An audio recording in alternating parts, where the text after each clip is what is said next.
Bismillahirrahmanirrahim. Assalamualaikum warahmatullahi wabarakatuh. Anak-anakku sekalian, sekarang yang kita bahas yaitu masih KD 41, yaitu menyajikan simpulan sistematika unsur surat lamaran. Nah, pertemuan sebelumnya Anda sudah sajikan secara tertulis dalam bentuk mengisi lembar kerja dengan komponen surat lamaran kerja berdasarkan iklan yang Anda bahas, yang Anda dapatkan. Nah, sekarang untuk pertemuan ini kita sajikan secara lisan.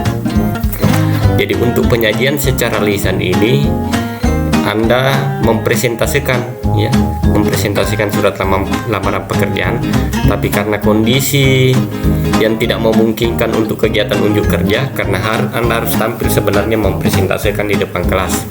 Karena kondisi yang tidak memungkinkan, maka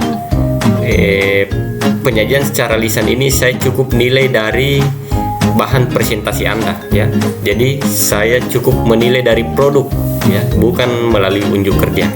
Produknya seperti apa? Jadi produknya yaitu berdasarkan portofolio KD 41, portofolio yang telah Anda buat pada pertemuan sebelumnya. Buatlah produk berupa bahan presentasi PowerPoint. Jadi Anda cukup membuat bahan presentasinya.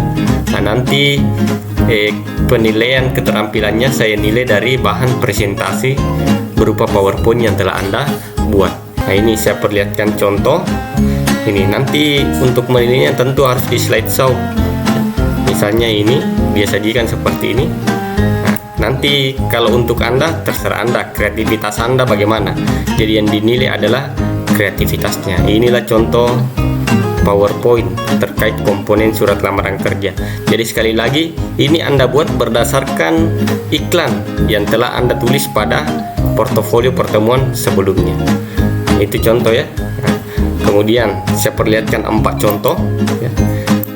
Kemudian ini contoh berikut, silakan disimak, dan dari sini nanti silakan Anda berpikir kira-kira Anda maunya seperti apa, kreativitas Anda kira-kira yang bagusnya seperti apa. Kalau ini dia buat seperti ini untuk menjelaskannya, Dia kasih kolom-kolom, kemudian dia tampilkan itu komponen surat lamaran kerjanya.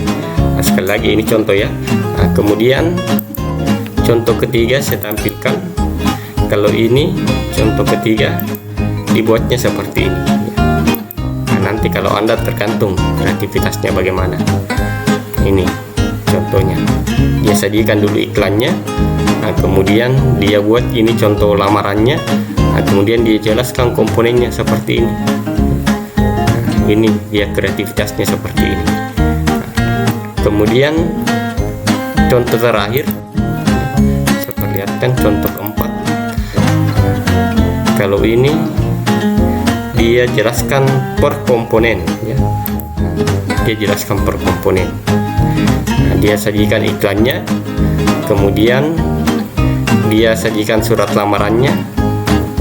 Nah, kemudian dia jelaskan komponen-komponennya. Ini tempatnya, ini lampiran alamat. Nah, bisa juga seperti ini. Jadi nanti tergantung Anda, intinya adalah dalam bahan presentasi ini, jadi seolah-olah Anda membuat PowerPoint ini sebagai bahan untuk Anda presentasikan di depan kelas. Nah, meskipun dalam pelaksanaan tidak bisa kita laksanakan di depan kelas karena pembelajarannya secara daring, maka penilaiannya saya cukup lihat dari slide PowerPoint yang Anda buat. Oke. Baik anak-anakku sekalian, saya rasa untuk pertemuan hari ini cukup.